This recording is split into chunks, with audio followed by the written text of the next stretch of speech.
Lorsque j'étais enfant, je me demandais quel était le sens de la vie, pourquoi nous sommes ici, quel est l'objectif de tout cela. J'en suis venu à la conclusion que ce qui importe vraiment, c'est d'essayer de comprendre les bonnes questions à poser.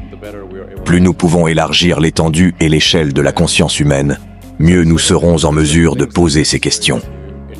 Je pense qu'il y a certaines choses essentielles pour garantir un bon avenir, notamment à long terme. Il faut un transport durable et une production d'énergie durable, mais aussi devenir une civilisation capable de voyager dans l'espace, être là-bas, parmi les étoiles, et être une espèce multiplanétaire.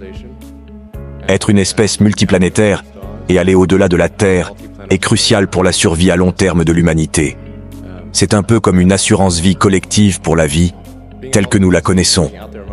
Mais l'aspect qui me motive personnellement le plus, c'est que cela crée un sens de l'aventure et rend les gens enthousiastes à propos de l'avenir.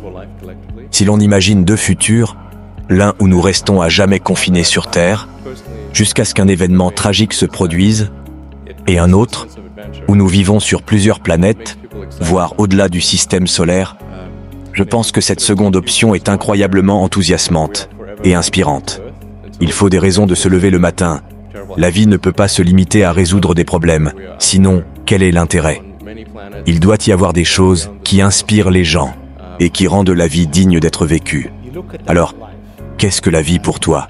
Je veux dire, tu as souvent parlé de rêves, de cirque, d'idées folles. Qu'est-ce que la vie pour Elon Musk? Je trouve que, à mesure que je vieillis, cette question devient de plus en plus confuse, ou troublante, ou encore incertaine. En particulier, lorsqu'on observe l'évolution des jeux vidéo. Il y a 40 ans, le jeu vidéo le plus avancé, c'était Pong, avec 2 rectangles et un point que l'on se renvoyait. Je l'ai joué, moi aussi. Oui, exactement. Nous y avons joué tous les deux. C'était un jeu vraiment amusant à l'époque. Aujourd'hui, on peut voir des jeux vidéo presque photoréalistes, auxquels jouent des millions de personnes simultanément. Et on voit ce que cela donne avec la réalité virtuelle.